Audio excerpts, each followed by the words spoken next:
the first time in PBB history, under the direction of the award-winning box office director Rory B. Quintos, ang housemates haharap sa isang matinding drama live! Kapalit-palit pa ako? It was one mistake, Callie. Oo, tagal na kitang gusto. It's the first live drama in Philippine history na magaganap sa loob ng 3 gabi. Walang cut, walang second take.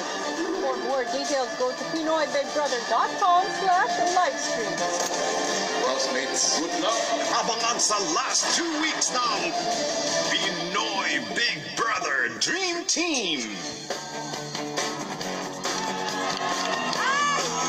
Yes! Talaga naman pangadudukan ng pagsisimula ng kwento ng live drama Dream Team Challenge simula yan bukas. Samantala sa 4 na nominado, kaninong kwento kaya ang magtatapos na sa gabing ito? Itodo na ang pagboto because at this point, meron na lamang kayong 14 minutes left to vote.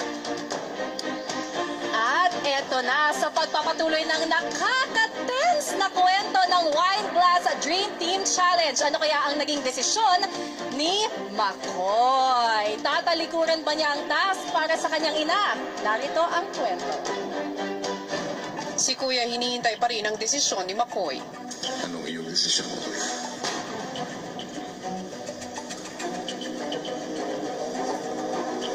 Mabigat dito ba? At least your side is falling. Okay, after this, let's pull back. Tulong ka.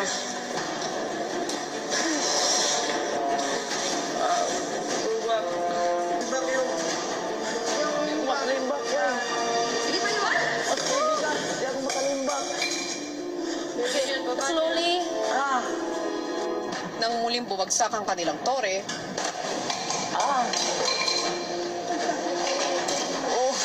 Bilis, puntan mo na si Mami. Go, go, go. Huh? He can go? Yeah, he still has time. We can do it. Let's not give up.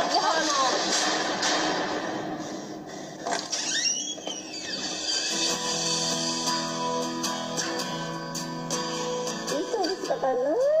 Gusto ka na. Huwag ka na relax. Ano ka ba? Medyo na relax. Ikaw relax. Ano ka ba? Konti na lang. Konti na lang. Konti na lang. Konti ka lang. Konti na lang. Konti na lang. Ang kapatid mo gumalaw. Sabihin ko lang ko. Ba't naka-red? Ginagawa kami. Ha? Oo. Kasi, ang galing-galing mo kaya.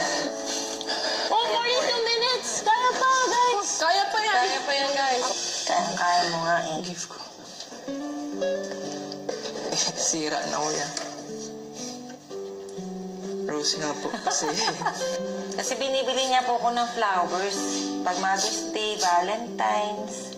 Mas mahalaga pa nga sa mga binibili mo sa akin eh. Kasi effort to, nak eh. Habang ginagawa niya to, naisip niya po ako. Kaya masaya ako. Talagang totoo. Totoo po na mahal ako ng anak ko. Ang sarap po ng pakiramdam ko. Ano kami kasi, pwede pumunta dito, pero di ka tutulong na doon.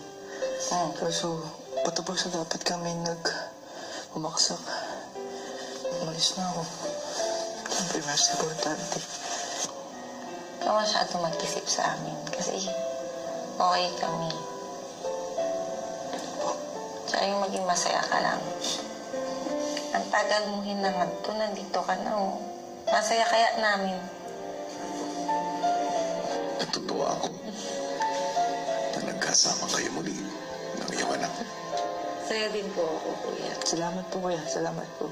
Ano ang tingin mo sa naging desisyon ng iyong anak? Mahal niya po talaga ako. Tama po. Kasi kailangan niya po talaga ng huminga. At least ngayon, pagkatapos na ito, mas magiging matatag po siya, naniniwala ako. Ang bagay po itong ginawa niya. Panganay ko. Tama po si Mami. Siguro mas tatag po ako ngayon. Sobrang sobrang saya ko na po ngayon talaga.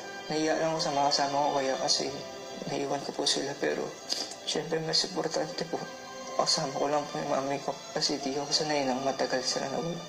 Kasi di ko alam kung kailan po ako lalabas ulit. Tingin na pumunta ka dito at saka I love you po. Love na love din kita. Ano ko pa? Makoy, Sheila, sa puntong ito ay kailangan niyo na muna magpaalam ng pansamantala sa isa't isa. Magpaalam ka na sa iyong ina.